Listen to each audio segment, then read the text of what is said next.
2020 is definitely the year where none of us really understand what we're seeing or why or how. And I can't explain to you what's happening in the world, but I can explain to you how our actual vision happens, how we see in 2020 vision, what kind of correction we need for people who don't naturally see in 2020, and the different things that affect the health of their eye. So I personally am about -3 in each eye. I need contacts or glasses or I can't see. And I worked about 2 years in an optometrist office, so I've seen ins and outs, highs and lows, best and worst prescriptions, and kind of everything in between, as well as a lot of medical situations where there's a lot of diseases that can affect your eye, the retina, the tissue, the lenses, and we usually are treated and maintained with OCTs and medication and keeping everything good and healthy. You don't have to put on any thinking cap for this. I'll explain everything to you. Just put on your glasses if you need them, and we'll kind of go into the different ways of the eye. So a normal eye is kind of shaped perfectly like a circle. There's something called myopia, or most people know it as nearsightedness, where they can look up close and they can't see distance, and that's when the eye is a little bit longer. So the light will go through the lens and it's supposed to hit the back wall, but since it's longer, it doesn't hit it, and the focal point then has to re-refract and it gets a little bit blurry. And so that's usually when you need a minus prescription or a concave lens, which I'll show you in just a moment. And that happens to about 40% of adults in America. They're myopic, they can't see the distance. And actually there was a study by Osala, and she estimates that by 2050, about 50% of adults are going to be myopic and will need some kind of correction to see in the distance.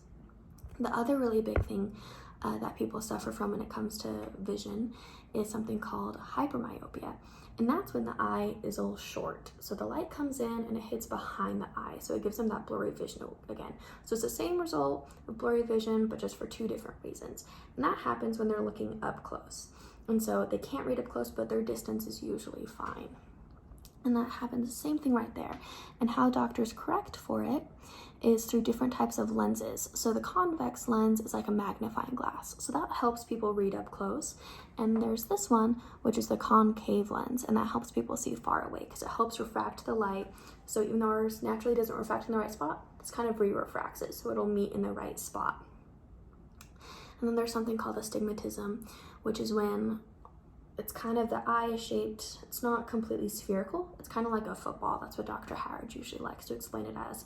Whereas some places it needs like -1, but then other places it's a little bit more uneven and it needs even more correction. And so they need usually 2 prescriptions in their vision. And then there's something called presbyopia, which usually happens to people around the age of 40. It's when you have a natural lens in your eye. So people with perfect vision, they have a natural lens. When they look close, it magnifies and it squeezes together. It kind of naturally becomes this lens. And then when you look in the distance, it spreads itself out and it becomes this. But as you get older, that lens stiffens and it doesn't want to move as quickly. So when you get older, it no longer wants to squeeze together. So you lose that natural magnification you get when you're reading around the age of 40, but it can kind of differ. And then looking deeper into the eye now on what can affect it is how the muscles work. So your eye has about 6 muscles, which control when you look up, down, all around. But for some people, it can happen from birth or it can happen from an accident.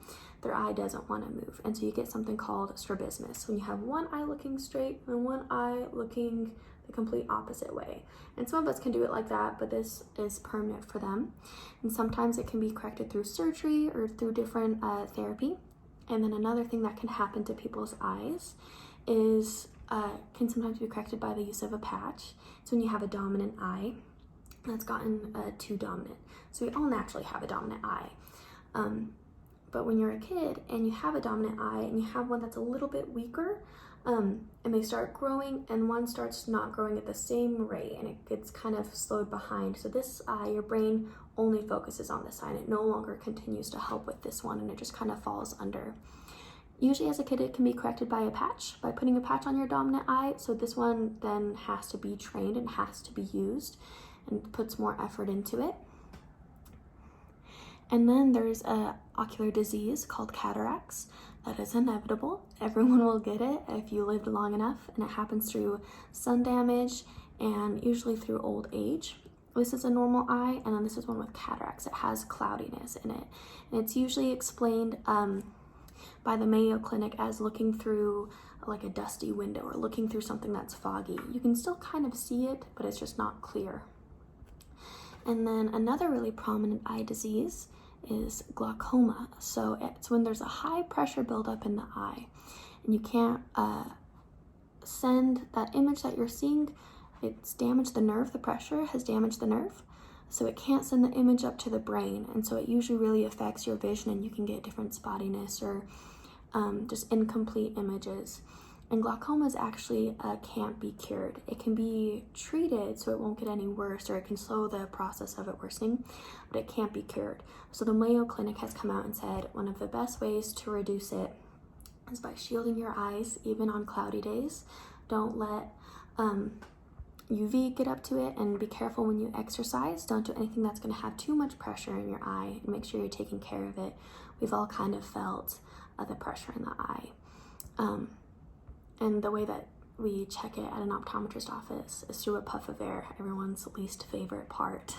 So usually the best way is be careful when you exercise, protect your vision, and then get regular eye exams so your doctor can check your prescription, make sure everything's good and healthy, and they can catch it early before it's gotten too worse where your eye can no longer see very well.